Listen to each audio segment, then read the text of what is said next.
Idza arada an yudhhira fadlahu 'alaika khalaqa fika wa nasaba ilaika. Lanjutan dari hikmah sebelumnya. Hikmah sebelumnya adalah kalau beramal tulus karena Allah jangan mengharap balasan. Sangat tidak pantas kita mengharap balasan dari Allah, sementara kita bisa berbuat baik itu juga karena karunia Allah. Begitu pentingnya makna ketulusan sampai oleh Ibn Athaillah As-Sakandari diulang tapi tidak mengulang sebetulnya, menyempurnakan. Hikmahnya, nah ini penyempurna hikmah-hikmah sebelumnya. Sebelumnya disebutkan di antaranya adalah la tatlub 'iwadan 'ala amalin lastalahu fa'ilan. Jangan menuntut ganti dari Allah. Kayak minta bayaran gitu kepada Allah atas amalan yang kita lakukan. Enggak pantas. Sebelumnya juga mata talabta 'iwadan 'ala amalin tulibta biwujudi sidqi fihi. Masalah iwad, mengharap dari Allah balasan.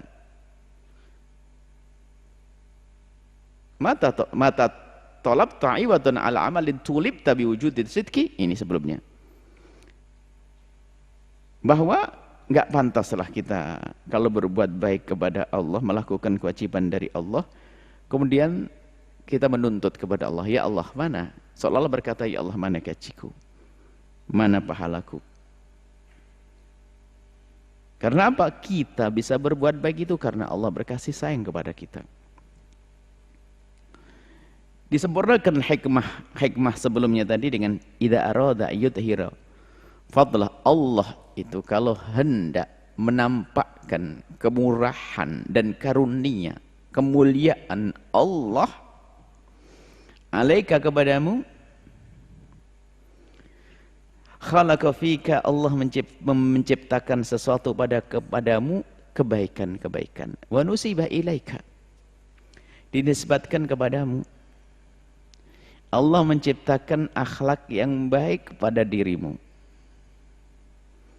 maka engkau disebut sebagai seorang yang berakhlak mulia, dinisbatkan akhlak baik kepadamu, padahal yang menciptakan adalah Allah.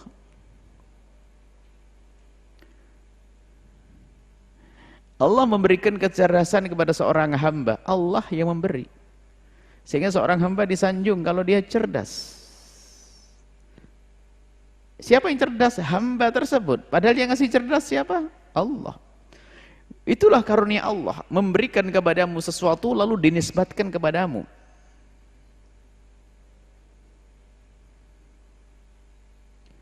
Kebaikan yang dilakukan seorang hamba itu seini, maksudnya di sini.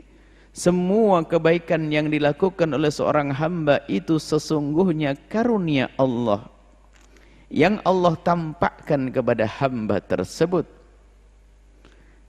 Allah menghendaki, ingin nampakkan karunia-Nya kepada hamba tersebut, maka hamba tersebut Allah mudahkan untuk beribadah. Dan setelah dia beribadah pun dinisbatkan amal kebaikan itu kepadanya. Salatku, dalam salat kita lihat, kita ucapkan inna salati wa nusuki wa mahyaya wa mamati. Salatku dan nusukku dan ibadahku, salatku. Yang menjadikan kita bisa salat adalah Allah. Ingin dimantapkan oleh Ibn Athaillah As-Sakandari dari hati kita bahwa kita tidak akan bisa berbuat baik sekecil apapun kecuali fadlullah, karena karunia Allah yang Allah berikan kepada kita. Dan bahasa Allah selalu begitu, dari Allah.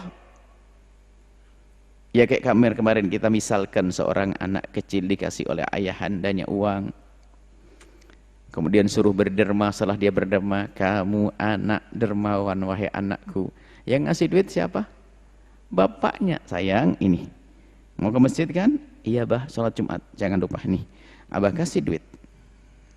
Jangan lupa masukkan kotak amal. Separuh kasih kotak amal, separuh lagi itu ada orang fakir yang biasanya duduk di pinggir jalan, itu kamu kasih. Oke, anakku? Iya bah. Setelah semua ngasih, ada satu yang menyembunyikan tidak ngasih. Ayah panggil sini. Aku lihat kamu anak yang A, kamu anakku, kamu yang kamu sini. Kamu aku kasih hadiah lagi. Kenapa? Karena aku lihat kamu telah mendermakan uangmu semuanya. Kalau kamu enggak. Padahal yang mendermakan semuanya itu duit dari siapa? Dari ayahnya. Nah, ini.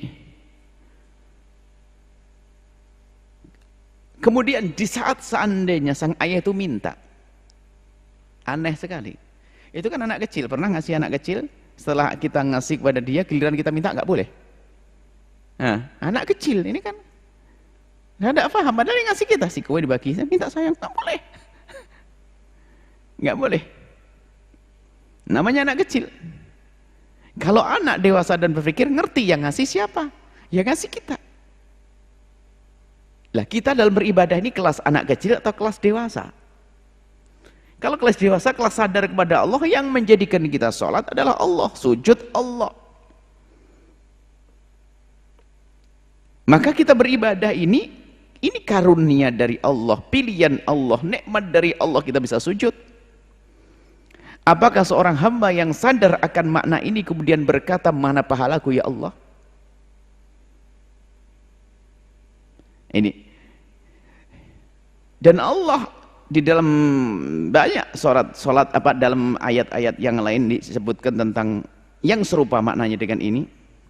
Seperti udkhulul jannata bima kuntum ta'malun. Masuklah surga dengan apa? Dengan amal-amalmu. Padahal sudah disebutkan la yudkhil ahadakumul jannata amaluhu. Amalmu tidak akan bisa masukkan ke surga. Yang memasukkan ke surga adalah Allah. Wala anta ya Rasulullah, dan termasuk engkau ya Rasulullah, iya aku pun tidak akan masuk surga dengan amalku. Illa ayyataghammadani Allahu bi rahmatihi. Aku pun tidak akan masuk surga dengan amalku kecuali di saat Allah memberikan rahmat kepadaku. Artinya apa? Enggak boleh orang mengandalkan amalnya atau seolah-olah itu amal itu tiket masuk surga. Amal yang kita lakukan ini adalah kewajiban kita kepada Allah. Dan kita mengaku cinta Allah.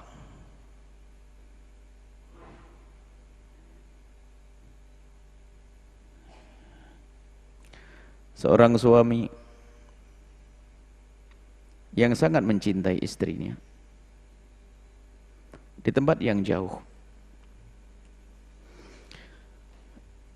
Kemudian ada kerinduan, cuman tidak bisa datang karena nggak punya duit. Pengen datang tidak punya duit. Istrinya nabung-nabung, tak tanya, bang ini saya kirim uang untuk datang kepadaku bang. Senang atau tidak? Senang.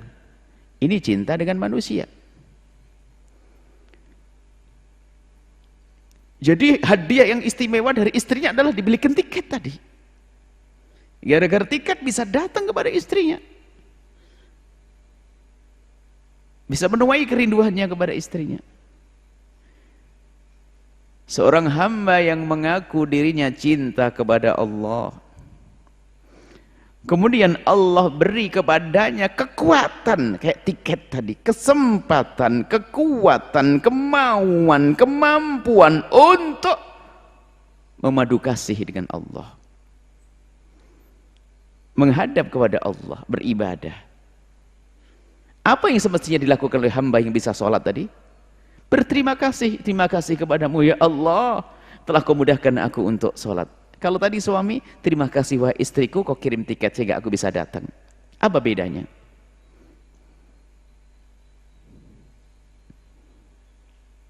Dari Allah lebih agung daripada itu semua, karena pengakuan kita mengaku cinta kepada Allah. Jadi kita bisa berbuat baik itu karena karunia fadlullah. Allah menampakkan keutamaannya, Allah menampakkan kemurahannya kepada kita dengan memudahkan kita untuk melakukan kebaikan, dan setelah kita melakukan kebaikan itu pun dinisbatkan kepada kita. Dalam urusan berinfak, berderma, kalau kita meminjamkan untuk Allah, maka Allah akan balas. Man dzalladzi yuqridullaha qardan hasana, qardan hasana. Barang siapa yang meminjam kepada Allah qardan hasana, Kalau ada orang ngutangin Allah, wa yudha'ifahu lahu adha'afan katsirata. Kalau kamu meminjamkan kepada Allah, Allah akan balas dengan berlipat-lipat. Misalnya kita berderma, sedekah itu minjamin Allah. Nah ini kan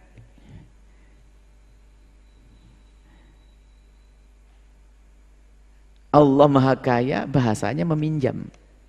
Kalau kamu minjamkan sesuatu untuk Allah, maka Allah akan balas dengan berlipat-lipat.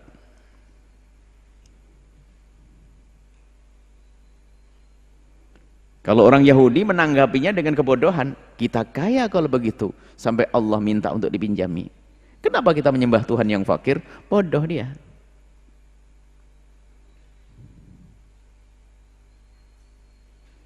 Dalam Al-Quran disebutkan. Itu bahasa.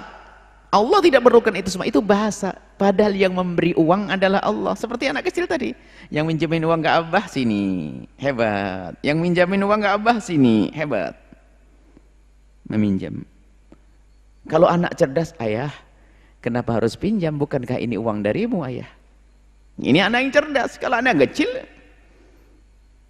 nah ini ibadah kita sudah hendaknya ibadah orang dewasa gitu loh. Bahwasanya kebaikan, kalau kita berderma, berinfak, bukan kita minjamin Allah karena Allah memerlukan. Oh enggak, bahasa Allah saja itu. Menisbatkan kerjaan kepada kita, menisbatkan amal kepada kita. Itulah. Jika Allah menghendaki kepada hambanya, jika Allah ingin menampakkan karunia-Nya, jika Allah ingin menampakkan kemurahannya kepada hambanya, maka Allah akan mudahkan hamba tersebut untuk melakukan kebaikan. Kemudian kebaikan itu dinisbatkan kepada hamba tersebut.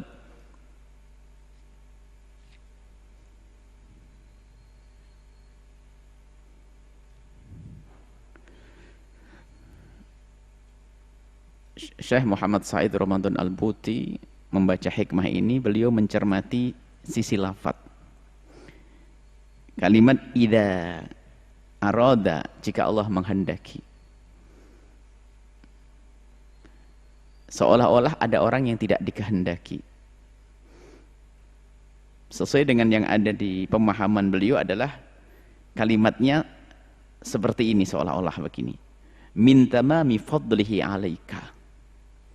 Min tamami fadlihi alaika an khalaqa fika wa nasaba ilaika.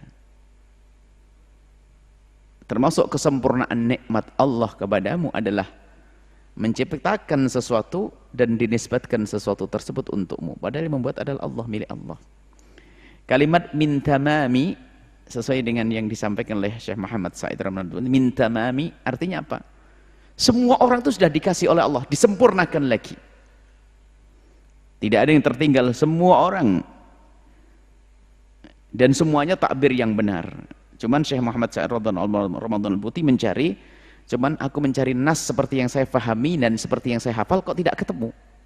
Makanya Syekh Muhammad Said Ramadan Al-Buti tetap menulis dalam bukunya adalah hikmah seperti tadi. Idza arada ayyudhira. Idza arada, jika Allah menghendaki ayyudhira, untuk menampakkan fadlahu alaika, karunia-Nya kepadamu, khalaqa fika wa nasaba ilaika. Allah menciptakan untukmu lalu dinisbatkan padamu. Itu ditulis oleh beliau. Cuman beliau menjelaskan min tamami fadlihi alaika an khalaqa fika wa nasaba ilaika. Bisa nanti simpulannya adalah sama. Artinya apa? Itulah karunia Allah yang agung yang Allah berikan kepada hambanya adalah di saat seorang hamba dimudahkan melakukan kebaikan, dan setelah itu kebaikan yang Allah mudahkan pun dinisbatkan kepada hamba tersebut. Seolah berkata ini kerjaanmu, ini hasilmu, ini karyamu, padahal semuanya adalah dari Allah Subhanahu wa ta'ala.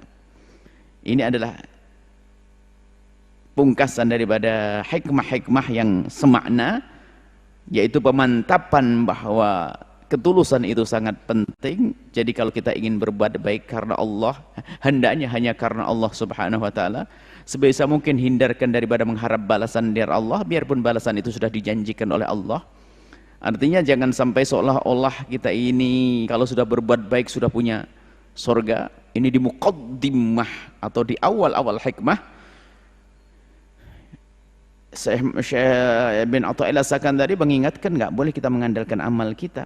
Kalau orang mengandalkan amal itu bisa putus asa di saat nggak punya amal. Min alamatil i'timadi 'alal amali nuqsanur raja'i inda wujudiz zalali. Ini hikmah yang keberapa itu? Awal-awal hikmah. Jadi kalau orang itu mengandalkan amalnya, itu di saat kepleset terpuruk dia, seolah-olah nggak ada Tuhan lagi dia. Habis dia, nggak ada maaf.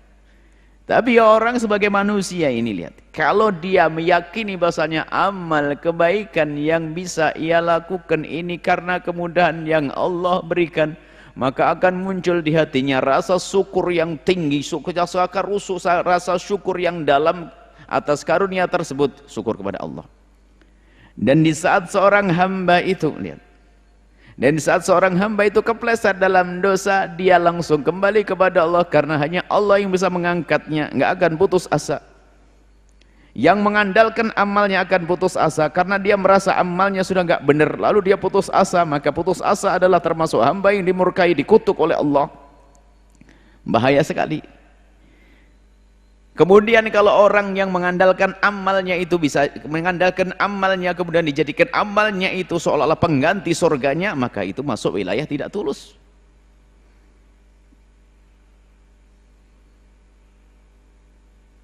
Menurut ahli usul, orang yang sampai kepada Allah, biarpun kemarin sudah kita sampaikan tingkatan ikhlas.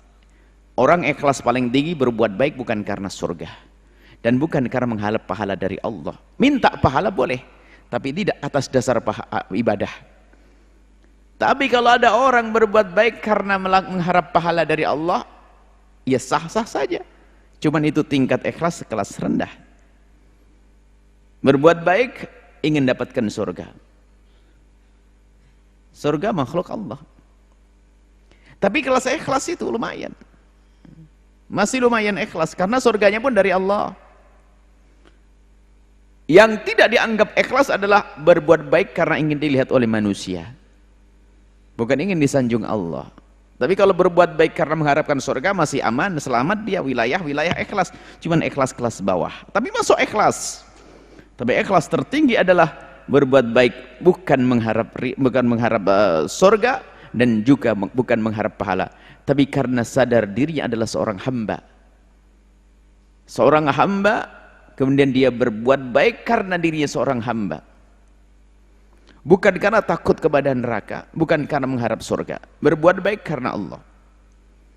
Maka Ibn Rabi'ah Adawiyah dalam irama ini beliau berkata, ma'abadtuka, ya Allah, sungguh aku tidak menyembahmu, khaufan tama'an li jannatika wa khaufan min narika.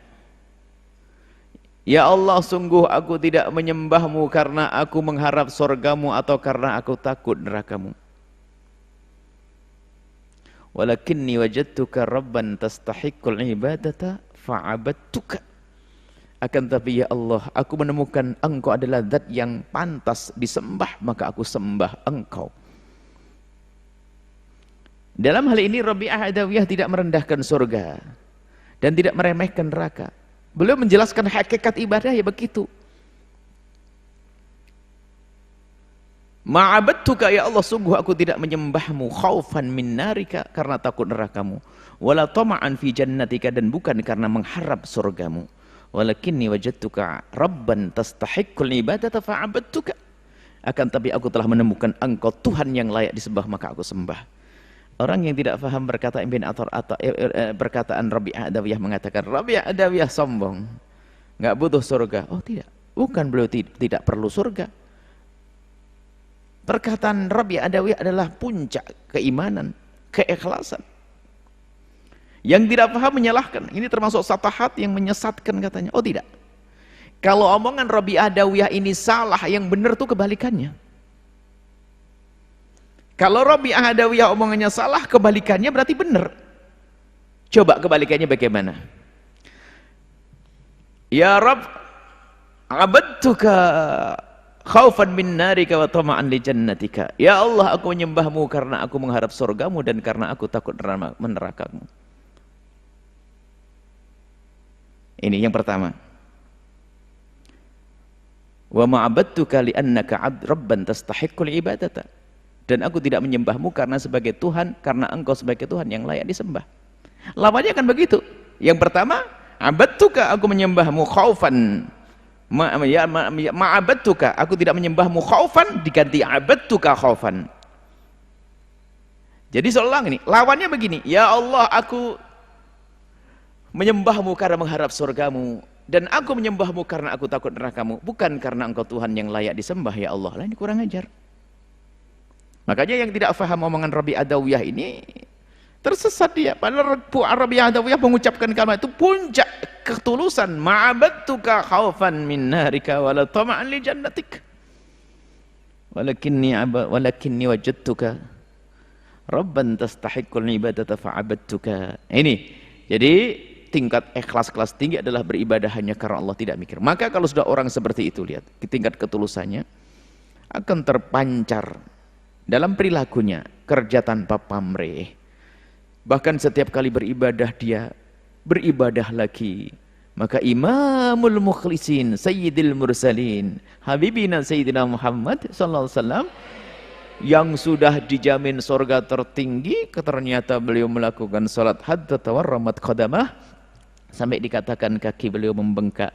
Siti Aisyah terheran, orang ahli surga seperti beliau kok ibadah kok kayak begitu. Apa jawab Nabi? Afala akuna abdan syakura, apakah enggak boleh aku mensyukuri karunia Allah? Jadi ibadahnya orang yang kenal Allah itu ibadah sambil mensyukuri. Ya Allah, puji syukur kepadamu ya Allah, malam ini telah kau bangunkan aku untuk tahajud ya Allah, maka di pagi ini aku akan berderma karena tadi malam telah kau bangunkan ya Allah. Terus setiap kebaikan ditumpangi kebaikan yang lainnya. Ya Allah, karena aku sudah kau mudahkan bersedekah, karena tidak bisa berderma 1 rupiah kecuali engkau mudahkan, aku sudah bisa bersedekah 100 juta, 1 miliar, maka ya Allah, nanti malam aku akan melakukan sholat berapa rakaat mensyukuri itu semuanya. Oh, jadi setiap kebaikan ditumbangi kebaikan lagi, karena merasa bahasanya ini semua kemudahan dari Allah Subhanahu wa taala. Makanya ditemukan para orang soleh itu ibadah tuh kayak betul-betul dinikmati betul, ibadah. Karena ibadah ini dijadikan mensyukuri ibadah sebelumnya. Ibadah ini sebelum terus sampai kapan? Sampai ketemu hatta ya'tiyakal yakin. Sampai ketemu dengan Allah, sampai mati, sampai wafat. Dan begitu yang dilakukan orang soleh. Begitu juga di saat tidak bisa bangun malam, paginya nangis nyesel, ya Allah, ampuni dosaku, semalam aku tidak bangun, itu pasti karena dosa-dosa. Berderma juga dia agar diampuni oleh Allah karena semalam tidak bisa tahajudan. Yang bisa tahajudan berderma juga karena terima kasih kepada Allah. Hebat terus orang begitu tuh, nggak ada kurangnya. Ini loh yang diinginkan, tujuan terminal terakhir yang diharap oleh Ibn Athaillah, digiring kita beramal sampai di sini, beribadah hanya karena Allah, mengharap ridha Allah Subhanahu wa taala, bukan yang lainnya. Ini adalah yang disampaikan oleh Ibn Athaillah. Semoga kita digolongkan ahli ikhlas. Dan ikhlas itu karunia dari Allah, kita hanya berusaha. Bukan kalimat yang terucap, akan tapi sesuatu yang Allah berikan kepada hambanya di dalam hatinya. Lagi-lagi karunia Allah, ikhlas dan ikhlas dan ikhlas.